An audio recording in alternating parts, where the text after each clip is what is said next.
معلوم نہیں پڑتا کہ سامنے والا کون ہے.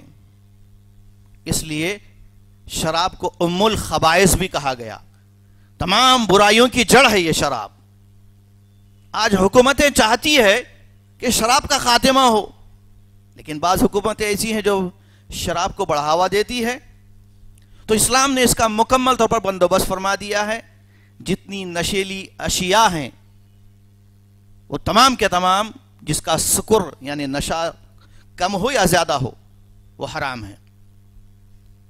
اس لیے اللہ کے نبی صلی اللہ علیہ وسلم فرماتے ہیں کہ سکر جسے کہا جاتا ہے، سکر نشے کے بارے میں نبی صلی اللہ علیہ وسلم فرماتے ہیں کہ کل مسکرن حرام قلیلہ او کثیرہ، ہر نشہ کی چیز حرام ہے جس کا نشہ کم ہو یا زیادہ ہو.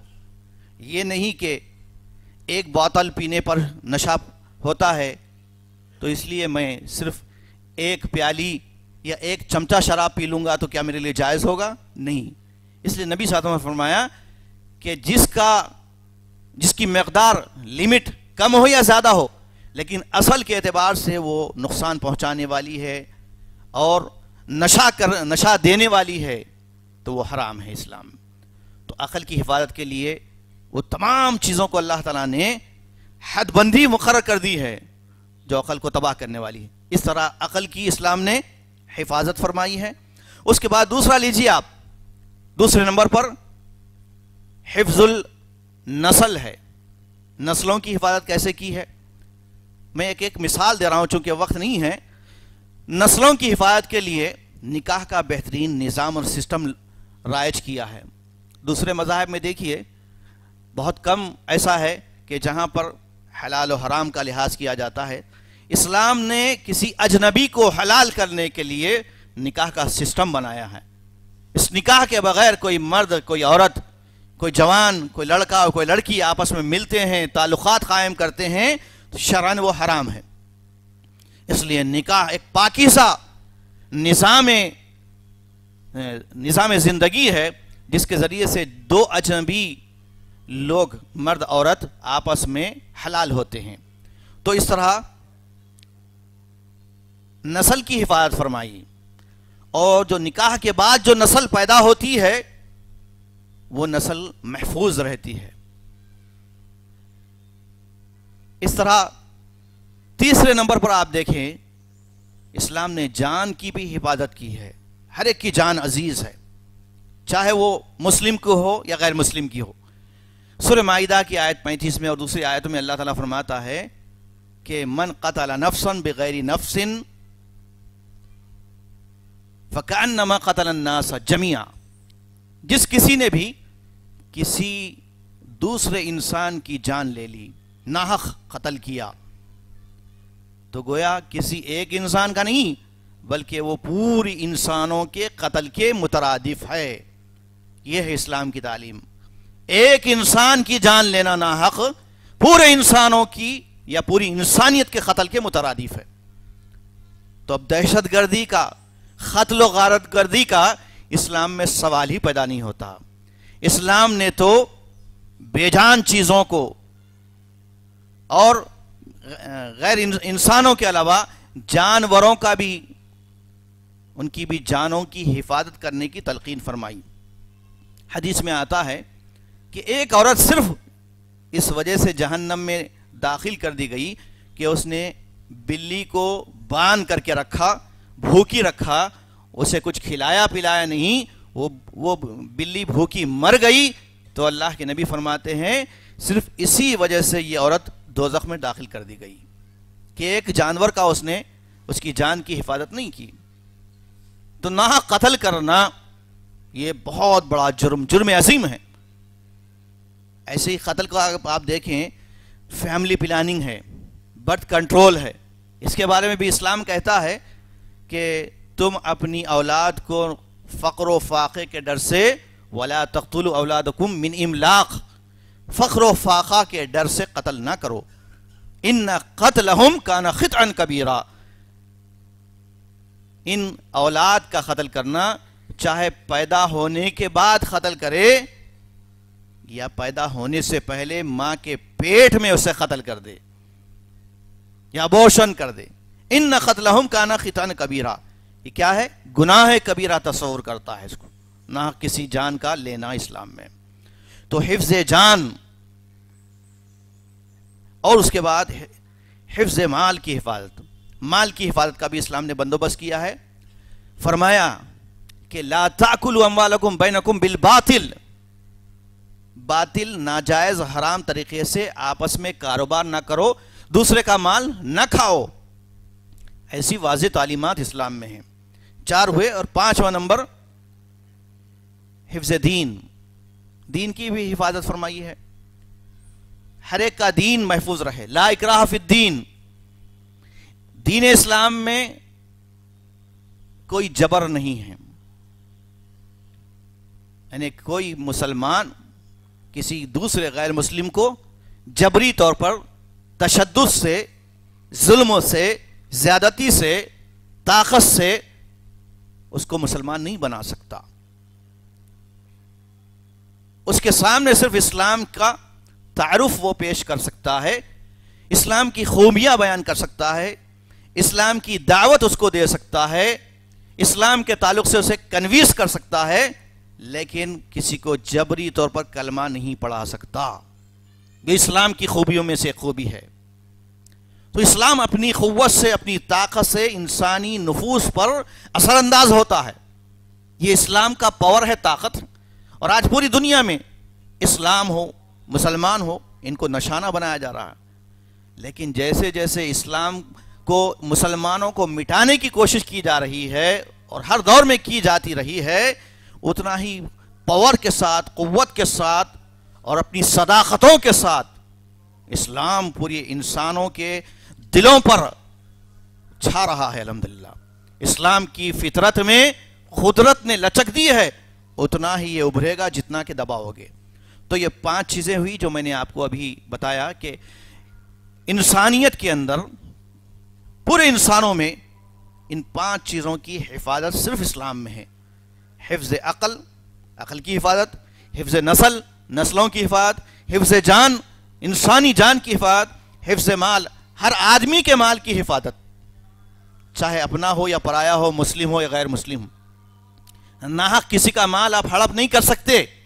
اور اسی طرح ہر ایک کے دین کی حفاظت، ہر ایک کے دین کی حفاظت بھی اسلام کی خوبیوں میں سے ایک خوبی ہے. اب یہی خوبیوں کو ہم اگر آج ہندوستان کا جو آئین ہے، کانسٹیٹیوشن ہے، دستور ہے، اس کے اندر دیکھتے ہیں تو تقریباً 4 چیزیں ایکول ملتی ہے. 4 چیزیں جو اسلام کے تعلیمات سے بالکل میل کھاتی ہے، اس سے میچ ہونے والی ہے. اس کے بعد میں اپنی اصل بات آخر میں پیش کروں گا. وہ 4 چیزیں کیا ہے؟ دستور ہند کا جو دیباچہ ہے، انٹروڈکشن ہے، اس کے اندر 4 اہم ترین اصول کو ذکر کیا گیا ہے. نمبر 1 جسٹس، انصاف، ہر ایک کے ساتھ انصاف، پورے دھرموں والوں کے ساتھ انصاف، یہ ہندوستان کے آرٹیکل میں. اور دوسری چیز فریڈم، آزادی، مکمل طور پر ہر مذہب کے ماننے والوں کو اپنے اپنے مذہب کے مطابق جینے کی اور اس کے مطابق چلنے کی آزادی حاصل ہے. اور تیسری چیز ہے مساوات، ایکویلٹی، پوروں کے ساتھ یکسانیت، پوروں کے ساتھ مساوات ہو. اور نمبر 4 برادرہڈ، یعنی بھائی چارہ. یہ 4 جو ہمارے ہندوستان کے دستور میں ہیں، ان دستور کی یہ 4 شقوں کو اگر ہم اسلامی تعلیمات سے تقابل کرتے ہیں تو یہ 4 چیزیں کسی اور مذہب میں اتنی نمایاں نہیں ملتی جتنی کہ اسلام میں ملتی ہے. جیسے آپ انصاف کو لے لیجئے، جسٹس کو لیجئے آپ. وَلَا يَجْرِمَنَّكُمْ شَنَآنُ قَوْمٍ عَلَىٰ أَلَّا تَعْدِلُوا اعْدِلُوا هُوَ أَقْرَبُ لِلتَّقْوَىٰ. قرآن کہتا ہے کہ کسی کی عصبیت، کسی کی دشمنی تم کو اس کی جان لینے پر، اس کو نقصان پہنچانے پر اور اس سے دشمنی کرنے پر آمادہ نہ کرے، لہذا تم عدل کرو، اعدلو، انصاف کرو. هو اقرب للتقوی، یہ عدل و انصاف کرنا تقوی کے قریب کرنے والا کام ہے۔ یہ صرف تعلیم ہی نہیں بلکہ عملی طور پر خود اللہ کے نبی صلی اللہ علیہ وسلم نے اپنی حیات طیبہ میں عدل و انصاف کی ایسے مثالیں قائم کی ہے۔ معاشرے میں جب عدل ہوگا، انصاف ہوگا، تو سارا سماج اور سوسائٹی میں لوگ امن سے رہیں گے۔ خود اللہ کے نبی صلی اللہ علیہ وسلم کے پاس ایک عورت کا قضیہ آیا، ایک عورت کا مسئلہ آیا جو چوری کے الزام میں گرفتار کر کے پکڑ کر لائی گئی تھی، اور وہ بنی مخزوم قبیلے سے تعلق رکھتی تھی۔ اس عورت کا نام بھی فاطمہ تھا۔ نبی صلی اللہ علیہ وسلم کے پاس جب یہ مسئلہ آیا کہ یہ عورت نے چوری کی ہے، تو اب بڑے خاندان کی عورت تھی، بڑے قبیلے کی عورت تھی، اس لیے صحابہ نے سوچا کہ اگر اس عورت کے ہاتھ کاٹے جائیں تو بڑی رسوائی کی بات ہوگی، شرمندگی کی بات ہوگی، کیوں نہ ہم اللہ کے نبی صلی اللہ علیہ وسلم کے پاس اس عورت کی سفارش کریں تاکہ اس عورت کے ہاتھ نہ کاٹے جائیں۔ لیکن کس کی جرأت تھی جو اللہ کے نبی کے پاس جا کر اس عورت کی سفارش پیش کرے؟ تو سب نے مشورہ کیا کہ جو اللہ کے نبی صلی اللہ علیہ وسلم کے جو زیادہ قریب ہے خادموں میں، ہم ان کو یہ ذمہ داری دیتے ہیں۔ چنانچہ زید بن حارثہ رضی اللہ عنہ کو یہ ساری باتیں سمجھا کر نبی صلی اللہ علیہ وسلم کی خدمت میں بھیج دیا۔ اللہ کے نبی صلی اللہ علیہ وسلم کے پاس وہ حاضر ہوئے۔ نبی صلی اللہ علیہ وسلم نے حضرت زید بن حارثہ سے ساری باتیں سنی۔ اس کے بعد اللہ کے نبی نے کیا فرمایا؟ فرمایا سنو، یہ فاطمہ ہے جو قبیلے مخزوم سے تعلق رکھتی ہے، یاد رکھو اگر فاطمہ بنت محمد بھی چوری کرتی تو ضرور میں اس کے ہاتھ کاٹنے کا حکم دیتا۔ لئن سرقت فاطمہ بنت محمد لقطعت یدہا، اگر فاطمہ بنت محمد بھی چوری کرتی تو میں اس کے ہاتھ کاٹنے کا حکم دیتا۔ یہ ہے انصاف کی وہ زندہ مثال جو دوسرے کسی مذہب میں نہیں پائی جاتی۔ آج پوری ملت اسلامیہ میں دیکھیے آپ، عدل و انصاف عنقا ہے، اس کا وجود ہی نہیں ہے۔ چاپلوسی ہے، جانبداری ہے، طرفداری ہے، رشتہ داری ہے۔ اسی وجہ سے عدالتوں کے جو فیصلے ہوتے ہیں وہ حق بجانب نہیں ہوتے۔ تو مسلم امت، مسلمان امت جب عدل و انصاف کی علمبردار بن جائے گی تو اس دیش کا، اس ملک کا کانسٹیٹیوشن بھی محفوظ ہو جائے گا۔ لیکن الحمدللہ ہم یہ کہہ سکتے ہیں کہ دوسری اقوام کی بنسبت مسلمانوں میں اس دیش کے دستور کی حفاظت کا مکمل و پاس و لحاظ رکھتا آ رہا ہے آج تک، اور آئندہ بھی رکھے گا۔ اور دوسری بات آزادی کی ہے۔ دستور میں آزادی آرٹیکل 14، 15، 26، 30 اور دوسرے مقامات پر واضح الفاظ میں یہ بتایا گیا کہ اس بھارت کے رہنے والے ہر باشندے کو، ہر شہری کو، چاہے وہ کسی بھی دھرم کا ماننے والا ہو، ہمارے اس ملک کے اندر 2044، 2045 تک ذاتیں پائی جاتی ہے۔ ایک دو ذات نہیں ہے یہاں پر، ایک دو برادریاں نہیں ہیں، ایک دو جو ہے مذاہب نہیں ہیں، پورے 2400، 2500 کے قریب برادریاں، مذاہب، طبقات پائے جاتے ہیں۔ تو ہر آدمی کو، ہر شہری کو دستور کے مطابق کھلی آزادی ہے کہ اپنے مذہب کے مطابق وہ زندگی گزارے۔ اب یہاں پر پورے اس ملک ہندوستان میں ایک بہت بڑا طوفان مچا ہوا ہے کہ اب کوئی مذہب والا اپنے مذہب کے مطابق نہیں گزارے گا۔ ہمارا جو مذہب یعنی حکومت کا جو مذہب ہوگا، حکومت کا مذہب کیا ہے؟ یکساں سول کوڈ، کامن کوڈ، سب ایک ہی مذہب میں پرو دیے جائیں گے۔ ہندو، مسلم، سکھ، عیسائی، سب کا بس کامن کوڈ ہوگا۔ کیا یہ اس ملک کے دستور کے مطابق ہے؟ معلوم یہ ہوا کہ بالکل یہ دستور کی دھجیاں اڑانے والا ہے، جمہوریت کا خاتمہ کرنے والا ہے، اس دستور کے اصولوں کو تباہ کرنے والا ہے۔ اس لیے اس ملک کا ہر شہری، ہر باشندہ، ہر مذہب کا ماننے والا بالخصوص یہاں کے سارے مائنارٹیز اٹھ کھڑے ہوئے ہیں. اس لیے اپنی شہریت بچانے کے لیے، اپنی شہریت کو بچانے کے لیے بڑا گیم کھیلا جا رہا ہے یہاں پر، مسلمانوں کے ساتھ بھی اور دوسرے ایس سی ایس ٹی طبقات کے لیے بھی. وہ کیا ہے؟ مختصر یہ ہے کہ مسلمان پورے ہندوستان میں 15 سے 20% ہے، اور جو اقلیتیں ہیں، مائنارٹیز ہے، وہ کتنے ہیں؟ 30%. تو مسلمانوں سے زیادہ بڑا سنگین مسئلہ یہاں کی جو ایس سی ایس ٹی ہے، چھوٹی ذات والے ہیں، دلت ہے، جین ہیں، سکھ ہیں، عیسائی ہیں، ان سب کے لیے بڑے خطرات ہیں مسلمانوں سے بڑھ کر. بلکہ آدی باسی کے بارے میں تو یہ بھی بات رپورٹ ہمارے پاس آئی ہے کہ ان کے پاس تو کوئی ایک آئیڈینٹی بھی نہیں ہے. کم از کم ہر دیہات کے، چھوٹے چھوٹے دیہات میں رہنے والے ہر مسلمان کے پاس کچھ نہ کچھ آئیڈینٹی ہے اپنی. آدھار کارڈ ہے یا پھر ووٹر آئی ڈی ہے، لیکن ان کے پاس کیا ہے؟ خانہ بدوشوں کے پاس کیا ہے؟ ایسی ہزاروں لاکھوں نسلیں ہندوستان میں پائی جاتی ہے جن کے رہنے کے لیے بھی، بود و باش کے لیے بھی گھر بار نہیں ہے، کھانے کے لیے کھانا نہیں ہے، کتنے ایسے جنگلوں میں زندگی گزار رہے ہیں. ان سب کے لیے بھی ہم کو جنگ کرنا ہے.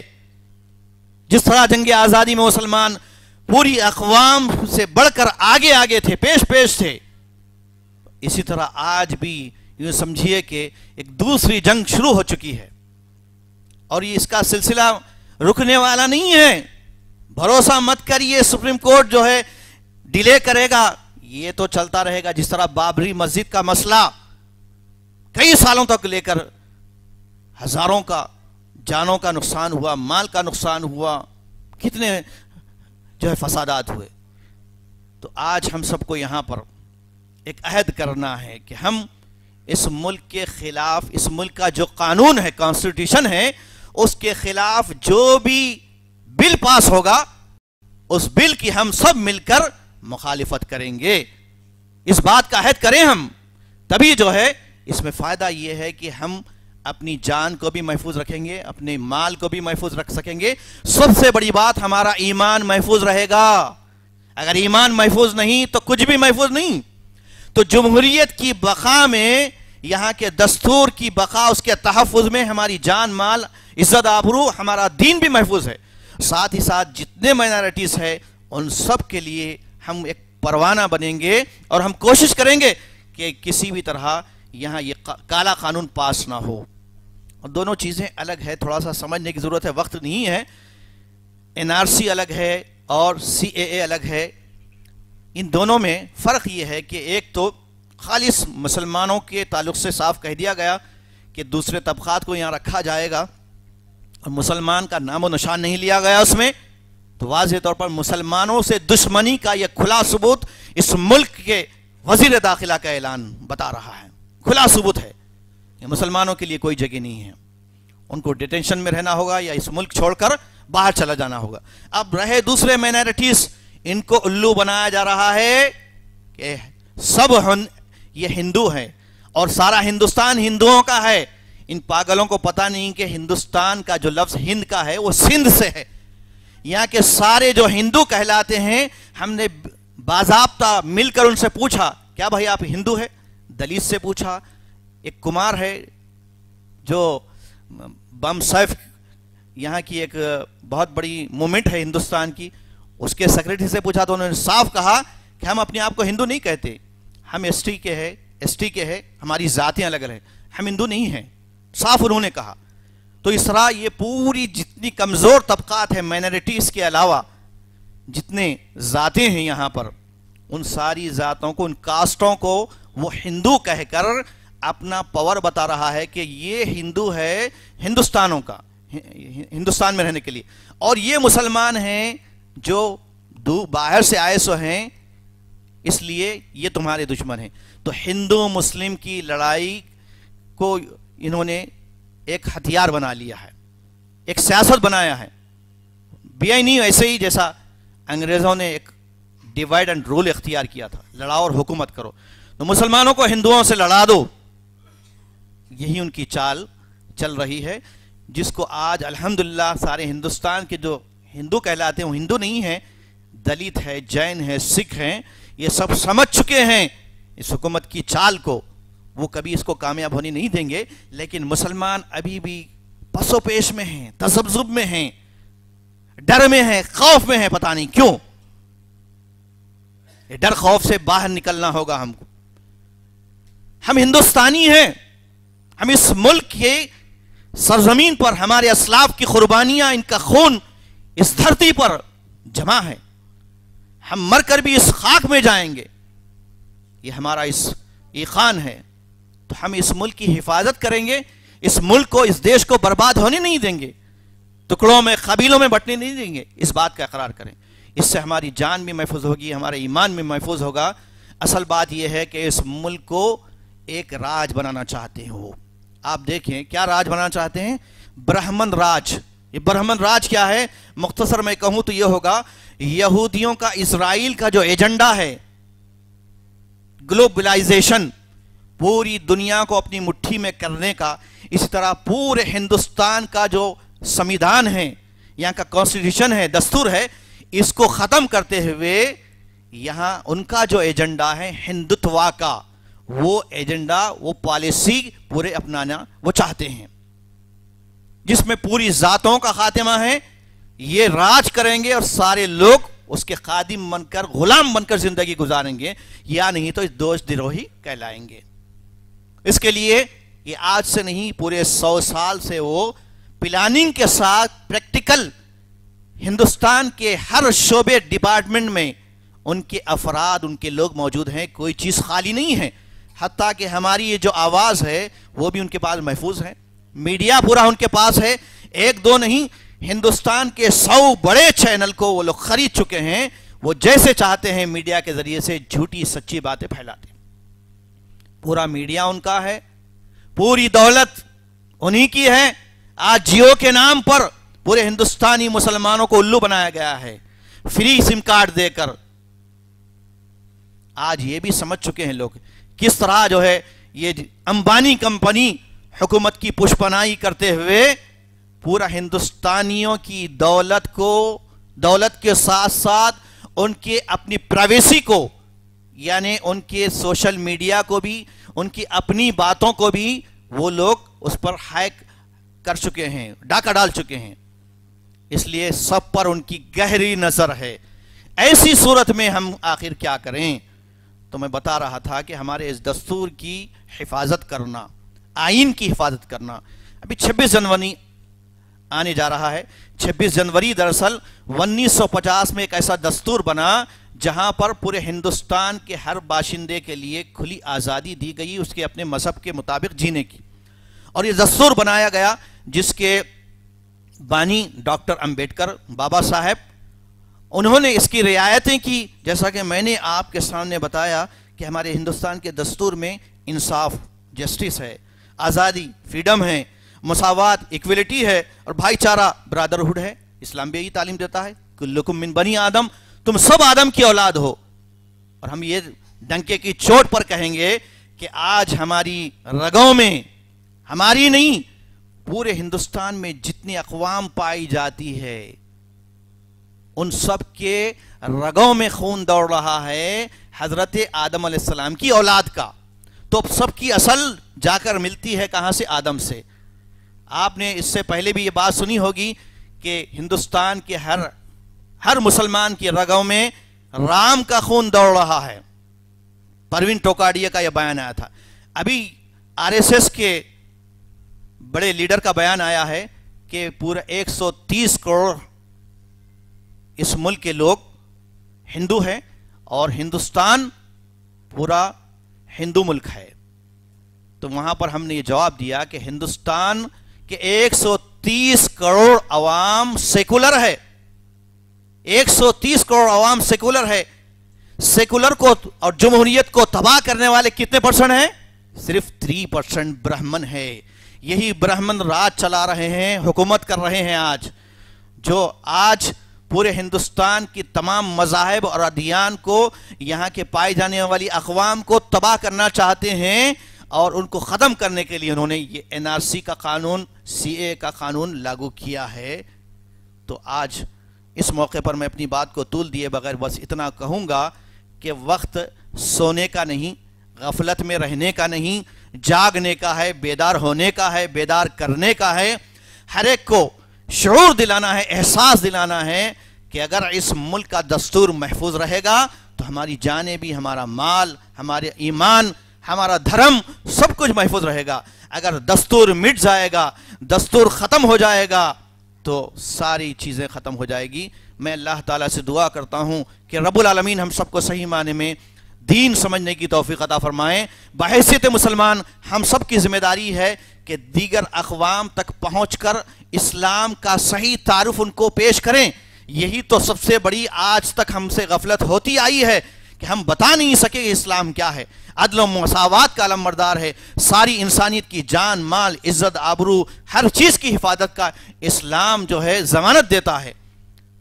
اور یہاں پر سارے انسانوں کو ایک کہتے ہوئے بس ایک اس بات کا حکم دیتا ہے کہ جب سب کا ایشور ایک ہے، الہ ایک ہے، تو سب اسی کی عبادت کریں، اسی کی توحید اختیار کریں، اسی کی پرستش کریں۔ وہ ہے اللہ تبارک و تعالی جو عرش پر مستوی ہے۔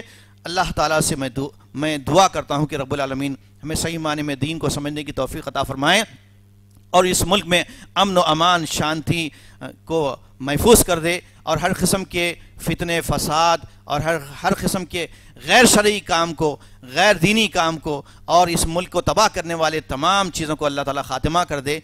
ہم سب مسلمانوں کو اور تمام اقلیتوں کو متحد اور منظم فرما دے اور آپس میں متحد ہو کر اس ملک کی حفاظت کرنے کے لیے جد و جہد کرنے کی توفیق عطا فرما۔ آمین وآخر دعوانا ان الحمدللہ رب العالمین۔ سبحان ربک رب العزت عما یصفون وسلام علی المرسلین والحمدللہ رب العالمین۔